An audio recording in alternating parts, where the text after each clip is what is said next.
Guys പൊള്ളിയായിട്ടുണ്ട്. നമ്മുടെ ഷാജിക്കടത് ഷാജിക്ക, നമ്മുടെ തമ്മന ഷാജിക്ക, ഒരു കാലത്ത് നാടിനെ വീടിനെയൊക്കെ വിറപ്പിച്ച നമ്മുടെ ഷാജിക്കട മക്കളുടെ കല്യാണത്തിന്റെ സീനാണ് ഈ കാണുന്നത്. സംഭവം പൊള്ളിയായിട്ടുണ്ട്. ഒരു കാലത്ത് ആരാധക പുരുഷനായിരുന്നു.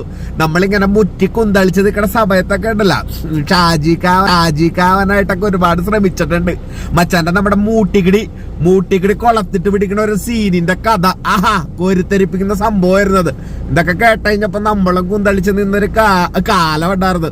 അത്ര പ്രതിഹാസ പുരുഷനായിരുന്നു നമ്മുടെ ഈ ഷാജിക്കയുടെ മക്കളുടെ കല്യാണത്തിന് വന്ന പ്രമുഖന്മാരെ കണ്ടിട്ട് കണ്ണ് മഞ്ഞളിച്ച് പോണ്. ഇതിനും മാത്രം പ്രമുഖന്മാരൊക്കെ വന്നു കയറാനായിട്ട് എന്ത് പുണ്യപ്രവൃത്തിയാണാവോ നമ്മുടെ ഷാജിക്ക ചെയ്തെന്ന് ആലോചിച്ചിട്ട് ഒരു പിടിയും കിട്ടുന്നില്ല. നമ്മന്റെ മതത്തിന്റെ മാത്രം പ്രത്യേകതയാണിത്. നമ്മന്റെ മതത്തിന് ഒരു പ്രത്യേകതയുണ്ട്. എത്ര വലിയ ദുഷ്ടനെയും ഇതുപോലുള്ള ക്രിമിനലുകളെയും അതോടൊപ്പം തന്നെ തീവ്രവാദികളെയും വെളുപ്പിക്കാൻ പറ്റുന്നൊരു വാഷിംഗ് മെഷീൻ നമ്മുടെ മതത്തിനുണ്ട്. അതെന്താണെന്നറിയാം, അതാണ് ചാരിറ്റി. അങ്ങനെ നമ്മുടെ വെറുക്കപ്പെട്ട ഷാജിക്ക വാഴ്ത്തപ്പെട്ടവനായ കാഴ്ചയാണ് കാണാൻ കഴിയുന്നത്. എന്താ ആഘോഷം! എന്തോരം പ്രമുഖന്മാരാണ് താരാട്ടുപാട്ടായി വന്നേക്കണത്. അന്നേ ആലോചിച്ചാണ് ഗുണ്ടയായാൽ മതി ഗുണ്ടയായിരുന്നു. പിന്നെ എന്തോ വിട്ടുപോയി.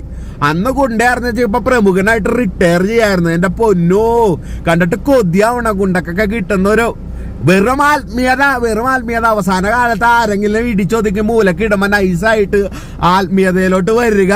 അതിപ്പോ ഞമ്മേന്റെ പദമാണെങ്കിൽ ഒന്നും പറയാനില്ല. വാഴ്ത്താരായിട്ട് ജസ്റ്റ് ഒന്ന് വാഷിംഗ് മെഷീനിലിട്ടൊന്ന് കറക്കിയെടുത്താൽ മാത്രം മതി. ഇപ്പൊ നല്ല ചാരിറ്റിയൊക്കെ ചെയ്യുന്ന എന്താണ് പ്രതിഹാസ പുരുഷനാണ്. ഈ ചാരിറ്റി ചെയ്യാനൊക്കെ എന്തോരം കാശ് വേണ്ടി വരുമല്ലേ? വീട്ടിൽ കുടുംബത്തൊക്കെ എന്തോരം കെട്ടിയിരിപ്പുണ്ടെങ്കിലാണ് ഈ ചാരിറ്റി ചെയ്യാൻ പറ്റണല്ലേ? ഇതിനൊക്കെ എങ്ങനെയാണ് ഇത്രയും കെട്ടിയിരിപ്പ് കാശ് കിട്ടിയെന്ന് എത്ര ആലോചിച്ചിട്ട് പിടിയിട്ടുള്ളത്? ഇങ്ങനെ ഗുണ്ടകൾക്കും ജയിലിൽ കിടന്നവന്മാർക്കും റിക്രൂട്ട്മെന്റ് നടത്തിയവന്മാർക്കൊക്കെ അവസാന കാലത്ത് ഇത്രമാത്രം കുമിഞ്ഞു കൂടുന്ന പൈസ എങ്ങനെയാണെന്ന് എന്ത് ചെയ്തിട്ട് പിടികിട്ടുന്നില്ലെന്നേ. ഞമ്മേന്റെ കുഴല്, ഞമ്മേന്റെ പള്ളിക്കുറി, ഇതൊക്കെ ആയിരിക്കുള്ള ചിലപ്പോ കാരണം. എത്ര ആലോചിച്ചിട്ട് പിടികിട്ടുള്ളൂ. അത്രമാത്രം പ്രമുഖന്മാരല്ലേ വന്ന് കുമ്പസരിച്ചിട്ട് പോയത് ഇക്കട കൂട്ടത്തിൽ നിന്ന്.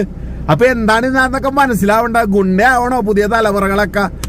നിയമത്തിന്റെ കോണം, പോലീസുകാരന്മാർ പൊളിയാണ്. അപ്പൊ guys, why you waiting? Just go and തല്ല് കൊല്ല് കിടത്ത് മയില് കൊളല് എന്ത് തേങ്ങ വേണമെങ്കിലും കാണിക്ക്. അവസാനം ചാവാറാവുമ്പത്തേക്കും ഉണ്ടല്ലോ പേടിച്ച് മൂലക്ക് ഒതുങ്ങി പള്ളി പോയാ മതി. എല്ലാം റെഡി ആയിക്കോളും. നല്ല ഈമാനുള്ള പിള്ളേരായിട്ട് വളർന്നിട്ടൊരു കാര്യമില്ല.